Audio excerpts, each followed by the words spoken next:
The forest was restless. Towering trees swayed against a whispering wind, their gnarled branches scratching against one another like unseen fingers in the dimming light. The earth was damp from the morning rain, exhaling the scent of moss and decay. Somewhere in the undergrowth a creature stirred. The stillness didn't last long. Nothing ever stayed still in the wild for too long. A gaunt, mud-streaked dog moved through the tangled underbrush, each step cautious yet determined. Hunger gnawed at his belly, but instinct drove him forward. His ribs jutted out beneath his thick coat, a dull brown matted with grime. The dog had no name, no collar, no past, only a drive to keep moving. He had wandered for days, perhaps weeks, through these uncharted depths, learning the sounds, scents, and subtle shifts of the wilderness that had become his world. Somewhere ahead, a scent caught in the damp air. Something foreign yet oddly familiar. The dog froze, ears perked, nose twitching. A human. The sharp, acrid scent of sweat and metal intermingled with the musk of the earth. He had avoided them before, darting away before their eyes could find him. But this scent was different.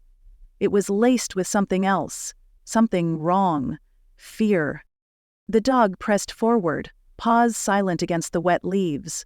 A ridge loomed ahead, jagged rocks protruding from the hillside. He climbed with ease, muscles tense with exertion, until he reached the peak. Below, in a narrow gorge tangled with roots and fallen limbs, lay a motionless figure.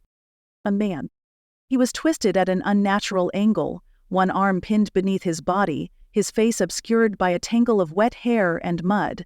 The dog sniffed the air again. He was alive, barely.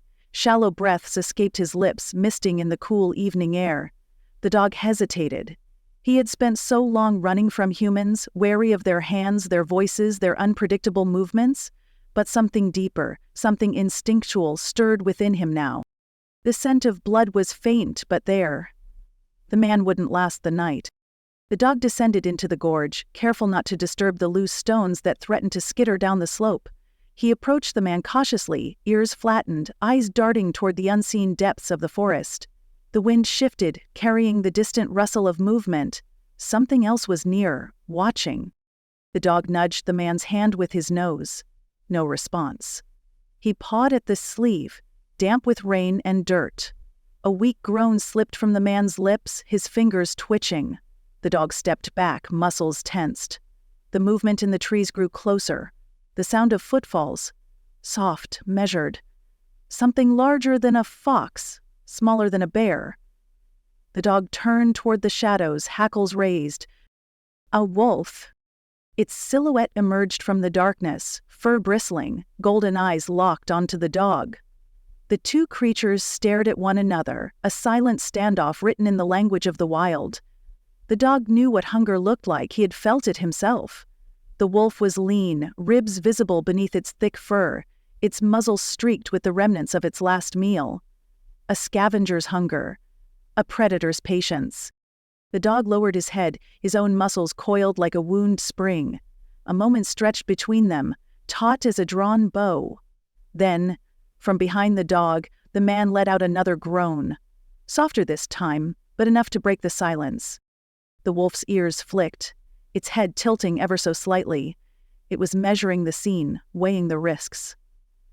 The dog stepped forward, a low growl rumbling deep in his throat, neither a threat nor a challenge, but a warning. The wolf hesitated, then with a slow, deliberate step, it turned back into the shadows, vanishing into the night as silently as it had come. The dog exhaled, his body still trembling with adrenaline. He turned his attention back to the man, nudging him again. The response was slightly stronger this time, a slight shift of his shoulders, a faint attempt to move. But he was weak. Too weak to stand, let alone make it out of the gorge alone. The dog's instinct screamed for him to leave, to run before he too became prey to the night. But something in him had changed. He had been alone for so long, and now, for the first time, he had a purpose beyond survival. He turned toward the ridge, scanning the horizon. A distant light flickered through the trees. Firelight, or perhaps a lantern. Humans. The dog had spent his life avoiding them, yet now they were the only hope for the man at his feet. His body moved before his mind could argue. He ran. He darted through the forest, paws pounding against the sodden earth, the scent of pine and damp bark rushing past. He weaved between trees, his body remembering the paths he had unknowingly mapped during his wandering days. The light grew closer, steadier, and soon, voices broke the steady rhythm of the wind. A small encampment stood in a clearing, a handful of figures gathered around the glow of a fire. The dog skidded to a halt at the edge, panting, heart hammering against his ribs. The figures turned. One of them, a man in a heavy coat, met his eyes. The dog didn't hesitate. He turned and bolted back toward the gorge, his body moving with new purpose. Behind him, the voices rose, hurried footsteps breaking through the undergrowth as they followed. He ran with everything he had, back to the broken man in the ravine, back to the place where his past as a stray ended and his future as something greater began. A dense fog clung to the earth like a living thing, swirling low over the forest floor, curling around the gnarled roots and fallen logs. The air was thick with the scent of damp leaves and something else. Something faint, metallic, and wrong. The stray had learned to trust his nose long before he had learned to trust people, and now that instinct guided him forward. The dog had no name, no past he cared to remember. Hunger and survival had shaped his world for as long as he had roamed these woods. He was small, lean, and dark-coated, a whisper of movement against the undergrowth. In the past weeks, he had followed a strange man. Tall, silent, methodical. The man carried a scent of leather and wood smoke, of sweat and patience. Unlike others, he did not throw stones or yell. He had food, but the stray kept his distance, a shadow in the wild. Tonight, something had changed. The man had left his camp abruptly, and the stray had watched him disappear into the mist with his lantern swinging. The air had been unsettled since. The night creatures were quiet, their usual chatter swallowed by an eerie silence. Something was out there. The dog's ears pricked, his paws moving soundlessly across the damp ground. A rustling in the distance. Hesitation flickered through his lean frame, but instinct pushed him forward. He had spent too many nights alone in the dark to ignore what the wind whispered. He crept through the undergrowth, the shadows shifting with the sway of unseen branches. Then the scent hit him. A scent he had come to know, the man. It was fainter than before, muddled with something else. Fear. The dog's heart pounded against his ribs as he quickened his pace, weaving between trees, leaping over roots and half-rotted trunks. The ground sloped downward, where a river carved through the valley. The dog paused at the edge of a steep incline, peering down into the dark hollow below. A shape lay sprawled among the wet leaves. The man.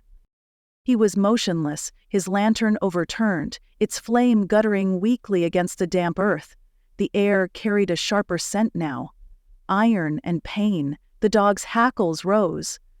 Something else had been here, something that had left deep gouges in the mud and a trail of broken branches leading deeper into the forest. The dog hesitated, his body taut, his senses screaming, to flee or to stay. The old him, the stray who had trusted nothing and no one, would have vanished into the night. But something anchored him here, an invisible thread pulling him forward. He edged closer, sniffing the man's hand. It was trembling, fingers curling weakly. Alive. The dog looked up, ears twitching. The silence was shifting, replaced by a rhythmic sound. Breathing. But not the man's. Something deeper, something vast. The wind stirred the branches above, and the forest moved.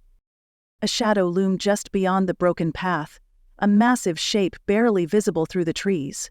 The dog's instincts screamed danger, but he did not run. His muscles coiled, his breath came in short bursts. The air carried the musky scent of fur and blood. He had smelled it before, far off in the forest where the deer scattered in terror. A predator. The man groaned, shifting slightly. The movement shattered the stillness. A deep, guttural growl rolled through the trees. The dog snapped into motion, He darted forward, seized the man's sleeve in his teeth, and pulled. The man groaned again, his body sluggish, but his other hand gripped at the earth, trying to move. Together they shifted, inch by inch, dragging away from the incline, away from the presence in the dark. The growl came again, closer this time. The dog bared his teeth. He was no match for what lurked beyond, but he would not leave. The man had come into his world, and now he was his. The dog growled back, a sharp, defiant sound. Then, the night split open with sound. A howl, distant but strong, a call cutting through the trees. The dog froze, ears twitching. Another answered, then another. The air shifted again, the balance of the forest tilting. The presence in the trees hesitated, its heavy breath turning sharp. The dog had heard these howls before. Wolves, but not near.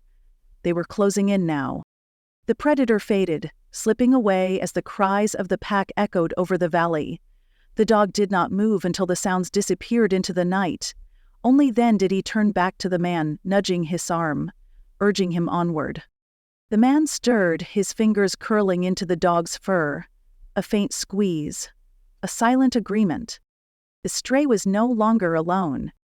The dense forest swallowed the last sliver of sunlight, its towering pines standing like sentinels over the wilderness.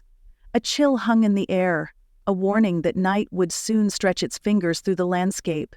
A lone dog, ribs showing beneath his dusty coat, moved like a shadow between the trees.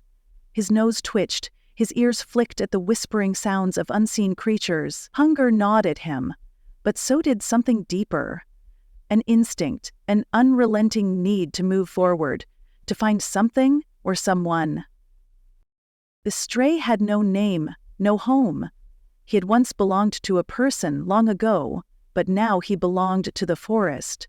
His paws, hardened from miles of travel, left quiet imprints in the damp soil. He was lean, a survivor, built for endurance.